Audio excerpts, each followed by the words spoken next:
बिस्मिल्लाहिर्रहमानिर्रहीम, अस्सलाम वालेकुम। शहबाज शरीफ साहब लंदन से वापस आ गए हैं, नाकाम लौटे हैं।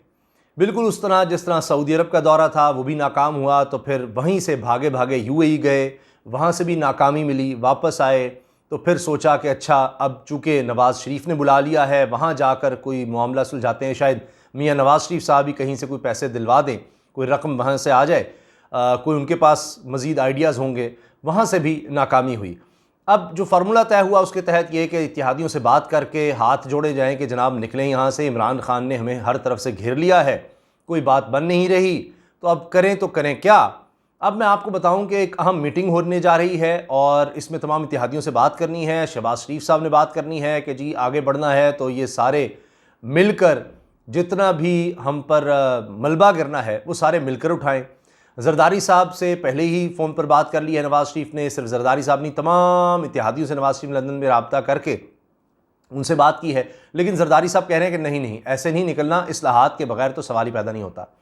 बिलावल ने भी तकरीर कर ली है, उन्होंने भी अपना शौक़ पूरा कर लिया, कराची में जलसा करके मरीम ने भी जलसा किया, लेकिन वो बात नहीं बन रही।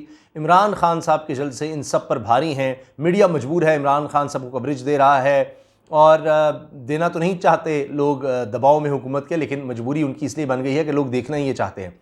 और मरीम साहब तकरीर कर रही होती हैं या बिलावल कर रहे हों तो जैसे ही इमरान खान की तकरीर शुरू हो तो सबको फिर उधर ही कट करना पड़ता है। हालात ये हो गए हैं कि मुक़्तदर शख्सियत की तरफ से, अहम शख्सियत की तरफ से, बहुत अहम शख्सियत की तरफ से निगरान सेटअप के लिए, बल्कि शहबाज शरीफ की जगह वज़ीर आज़म के लिए राबता कर लिया गया है। ये मैं आपको पक्की खबर दे रहा हूँ।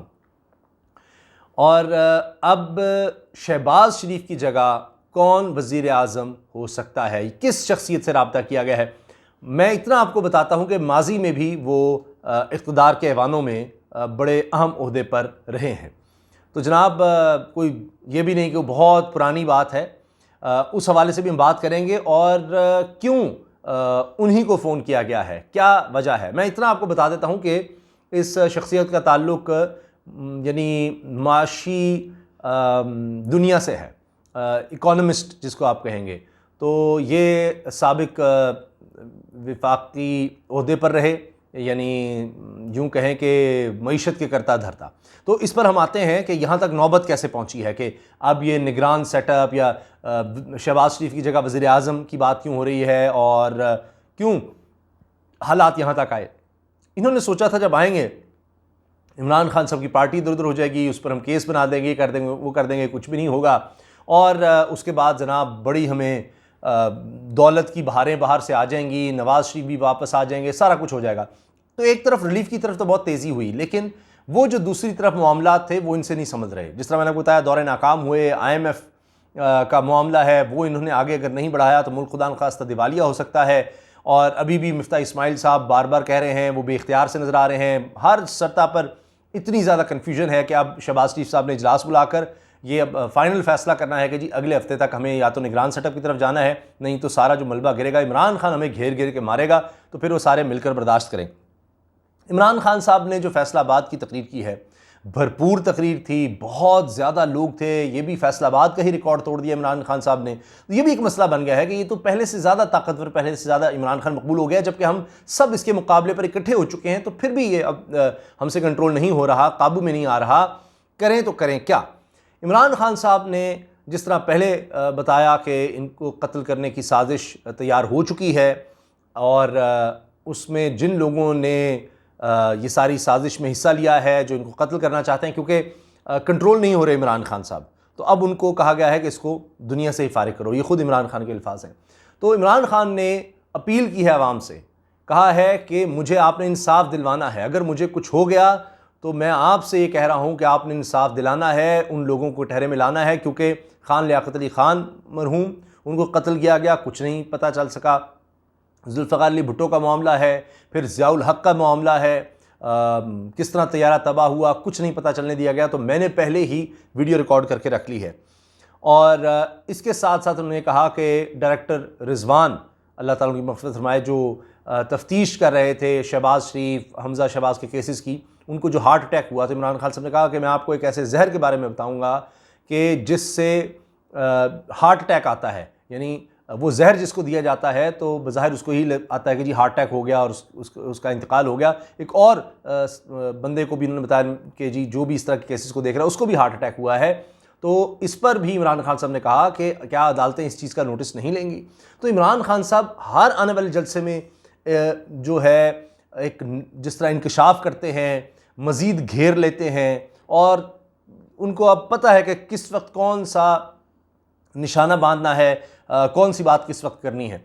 तो वो पॉपुलर हो रहे हैं और जो मौजूदा हुकूमत है वो हर जलसे के साथ कमज़ोर हो रही है। मरीम साहबा का जो गुजरात में शो था वो भी यानी कोई इतना कामयाब नहीं हो सका और वहाँ पर जिन्होंने तकरीर की बल्कि वो ओन गोल कर दिया उन्होंने, ये कह कर के जी इमरान खान कहता है इस्टेब्लिशमेंट रब्ता करने की कोशिश कर रही है, असल में ये फ़ोन करने की कोशिश कर रहा है लेकिन फ़ोन बदल दिए गए हैं और वहाँ से यानी फ़ोन बंद कर दिए गए हैं और इसको जवाब ये आ रहा है कि आपको मतलूबा सहूलत मुयस्सर नहीं है। अब इस पर हामिद मीर साहब जैसे भी सीनियर जर्नलिस्ट जो हैं इमरान खान के, आपको पता ही है कि उनके बारे में क्या ख्यालात हैं, हामिद मीर की क्या ख्यालात हैं इमरान खान के बारे में, तो वो भी कह रहे हैं कि जी ये आपको बताया किसने है, इसका मतलब है कि आपका राब्ता है। यानी अब सिलेक्टेड कौन है, यानी इमरान खान अब सिलेक्टेड नहीं है, सिलेक्टेड तो फिर मरीम साहबा कह रही हैं हम हैं, हमारे राब्ते हैं, आपका नहीं राब्ता हो रहा और आपको भी सहूलत मैसर नहीं है, हमें ये सब कुछ पता है। तो फिर तो आपके लिए बड़ी आसानी है, फिर आप क्यों नहीं मैदान में आ रहे, क्यों फ़ैसले नहीं ले रहे, आप बता क्यों नहीं रहे कि आपने मईशत को किस तरह से चलाना है, आपने मुल्क को किस तरह से चलाना है, क्यों नहीं आप ये बात कर रहे। हत्ता कि अज़हर जावेद साहब जो बरतानिया में साफ़ी हैं, उन्होंने ट्वीट किया कि जी फौरी तौर पर इलेक्शन में जाना चाहिए, बड़ी मकबूलियत है नवाज़ शरीफ की, इसको नहीं खोना चाहिए, नवाज़ शरीफ आएंगे तो और बेहतर हो जाएगा नून लीग के। तो मरीम साहबा ने इस ट्वीट को लाइक भी किया है। तो मरीम साहबा आज भी चाह रही हैं कि इलेक्शन में जाया जाए, लेकिन वो ये कह रही हैं कि नवाज़ शरीफ अब ये फैसला करेंगे। नवाज़ शरीफ ने क्या करना है, ये तो सारे के सारे इत्तेहादी हमेशा के लिए फिर कहेंगे कि जनाब ये हर दफ़ा बुज़दिली दिखाता है, नवाज़ शरीफ हर दफ़ा मुआहिदा तोड़ता है, तो फिर ये सेटअप में आए ही क्यों थे। अगर इनमें जुर्रत नहीं थी, अगर इनमें विजन नहीं था, सोच नहीं थी और ये जो कहते थे हमारे पास हर चीज़ का हल है, तो इनके पास तो किसी भी चीज़ का हल नहीं था, कोई एक तो होता सिवाय अपने केसेस के, तो इस तो सारे लोग इनके खिलाफ हो जाएंगे। बिलावल साहब ने फिर तकरीर में ये कह दिया जी इस्लाहात के बगैर इलेक्शन नहीं होंगे। तो वो भी अब देखिए हुकूमत में होते हुए भी जितने इत्तेहादी हैं वो एक दूसरे पर दबाव डाल रहे हैं, वो कहते हैं जी इस्लाहात के बगैर इलेक्शन नहीं, मरीम कहते हैं जी इलेक्शन। तो इमरान खान का चूँकि बोझ ही इतना बन चुका है कि ये समझते हैं कि इमरान खान से कंट्रोल नहीं होगा तो इलेक्शन में ही चले जाएँ तो बेहतर है, वरना वो हमें जितना अरसा हम गुजारेंगे उतना ज़्यादा वो हमें यानी दबाव में लाएगा, उतनी ज़्यादा हमारे लिए मुश्किलात होंगी। तो जनाब निगरान सेटअप का मैं आपसे अर्ज़ कर दूँ, उसमें हफीज़ शेख साहब माजी में आपको पता है कि वज़ारत ख़ज़ाना को देखते रहे हैं और उनको सेनेट का इलेक्शन भी लड़वाया गया था, लेकिन वो कामयाब नहीं हुए और आपको पता है कि उसमें जो साबिक़ वज़ीर-ए-आज़म हैं यूसुफ़ रज़ा गिलानी साहब वो कामयाब हो गए थे। वो भी एक बड़े दिलचस्प कहानी है किस तरह से वो सारी वीडियोज़ आई। चलें, तो हफीज़ शेख साहब के दौर को कई इकोनॉमिस्ट की बात कर रहा हूँ कि वो याद कर रहे हैं कि उसमें कम अज़ कम वो मुश्किल फ़ैसले लिए, इकॉनमी को स्टेबल किया था, लेकिन ज़ाहिर है कि एक्सपेक्टेशन पे पूरे नहीं उतर रहे थे कि चले मईशत का पहिया चले, तो वो ज़रा तेज़ी से चलाने की कोशिश थी, तो उनको भी हटाया गया। इमरान खान साहब ने उनको हटाया और उनकी जगह फिर शौकत तरीन आए। लेकिन अब जो अहम शख्सियत है उसने हफीज़ शेख साहब से रब्ता किया, उनको कहा है कि आप तैयार रहें, किसी भी वक्त आपको यानी वज़ीर-ए-आज़म बनाया जा सकता है। तो निगरान सेटअप के लिए ये सारा मामला हो चुका है। जो मीटिंग हो रही है, शहबाज शरीफ साहब अब वापस आकर उनको फुर्सत मिल गई है, तो वो तो आना ही नहीं चाह रहे, वो तो सामने ही नहीं आना चाहते। तो उन्होंने जो इजलास बुलाया है उसमें भी निगरान सेटअप की बात होगी और उसमें यह भी कहा जा रहा है कि जी इमरान खान साहब से भी राबते की कोशिश होगी कि प्लीज़ आ जाएँ, बैठ कर बात कर लेते हैं, एक निगरान सेटअप बना लेते हैं। इमरान खान साहब कह रहे हैं पहले इलेक्शन की डेट अनाउंस करो, उसके बाद बाकी बातें होंगी। तो कहते हैं कि जी कोई निगरान सेटअप पर बात कर लीजिए। मैं आपको बार बार बता रहा हूँ, हफीज़ शेख साहब को बाकायदा मुतला कर दिया गया है कि जी आप तैयारी पकड़ें। और इसके अलावा लेकिन किसने रब्ता किया है, जो इतलात मिल रही हैं ज़राए से वो ये है कि वो तहरीक इंसाफ या नून लीग नहीं है, इतना मैं आपको बता देता हूँ, या यूँ कह लें कि सियासी पार्टी नहीं है, ये कह लें, तो बस ये समझ लें। तो दूसरी कोई अहम शख्सियत है जिसने रब्ता किया है। तो अब ये है कि अगर इमरान खान साहब नहीं मानते तो फिर प्लान बी ये है कि कुछ भी अपोजिशन कोई बना के, किसी को भी, अपने लोटे भी तो हैं ही ना, उनमें से किसी को अपोजिशन लीडर बना के किसी को भी, तो ये मामला निगरान सेटअप का जो है इसको जितनी जल्दी हो सके मुकम्मल किया जाए। अभी तो इलेक्शन कमीशन को भी मनाना है, क्योंकि वो पहले बयान दे चुका है। अब उस यू टर्न किस तरह लेगा कि जी हम तो 10 महीने से पहले इलेक्शन नहीं करवा सकते।